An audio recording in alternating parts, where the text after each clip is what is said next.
Thank you for tuning into our podcast, Canal Days, What Life Was Like in the Industrial Connecticut River Valley of Massachusetts. I am your host, Carrie, and joining us today is Holyoke's very own local historian and creator of the historical tours of Greater Holyoke, Robert Camus. He personally offers and leads public and private tours, as well as presentations of historical sites throughout the communities of Massachusetts. Currently, the communities he has chosen to focus on this year are Holyoke, Chicopee, South Hadley, and East Hampton, and also Granby and Amherst as well. His tours spotlight the local canals, reservoirs, cemeteries, and churches, as well as various parks, streets, and selected historical houses within each community. In today's episode, we will be discussing the St. John's Episcopal Church located in Northampton, Mass. So what is the history of this church?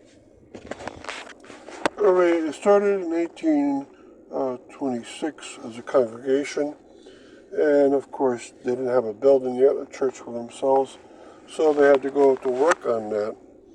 And I'll tell you about that first, since it's not in the St. John's Episcopal Church location presently. It was on Bridge Street, near Market Street. Now it's from 1829 to 1893. Okay, and at that point, they wanted a better looking church, and they built one in 1893, right near the campus of Smith College. And that connection's still strong.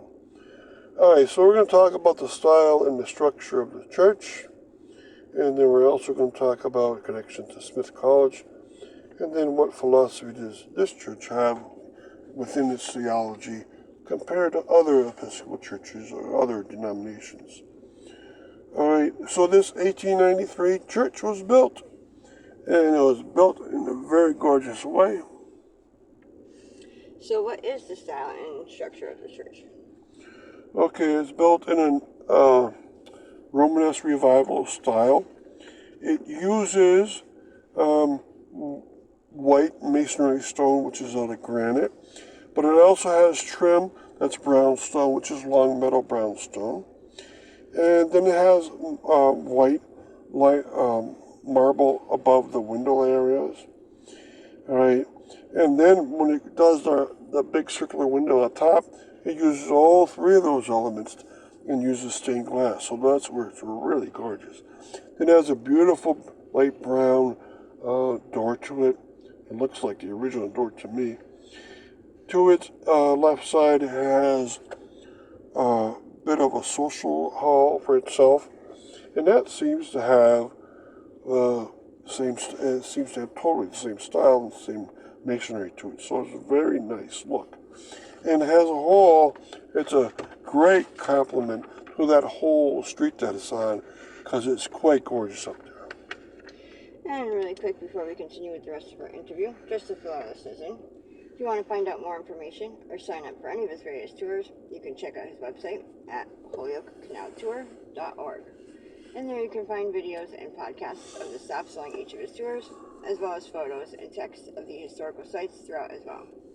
And for private tours and other inquiries, you can email him directly at bobcat4214 @yahoo.com.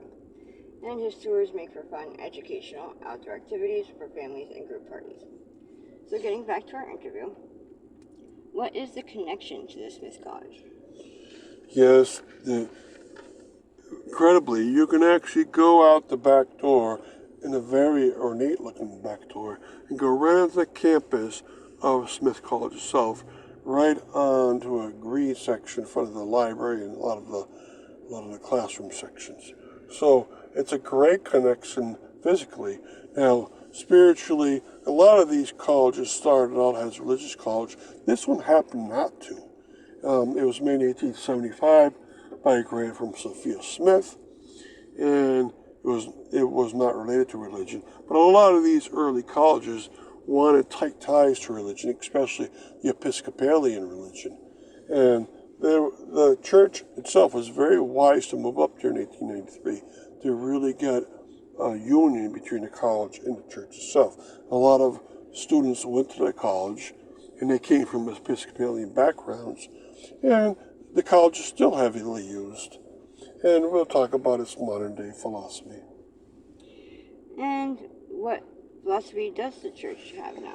Well, it's a typical Episcopalian church that they were the outgrowth of the England Church in Great Britain, which itself was a Protestant church that came right out of the Catholic Church. Now, its modern philosophy is very much in tide with the liberal philosophy, Black Lives Matter, for instance, and LBGT, whatever it is, I forget. They're tied right into them, and that's fine because Smith College students have gone that way in most Protestant churches, at least the liberal ones like the Congregationists and the Episcopalians, like to go in that direction. They offer community dinners, and I've actually gone to one of those. There's actually a daily prayer time, and I've gone inside for that prayer time to see the church. Inside the church is quite gorgeous, with a nice organ and white, beautiful stained glass all around, and beautiful pews. So it's a nice place. I've gone into the social hall along its side. So inside and outside, it's quite gorgeous. And I can totally agree with it trying to take on the modern liberal philosophies. A lot of churches have, just like a lot of colleges have itself. And thank you, Robert, for educating us on your tours and historical topics of your expertise. And we want to thank our listeners for tuning in. And you can check out a large selection of other podcasts on his website,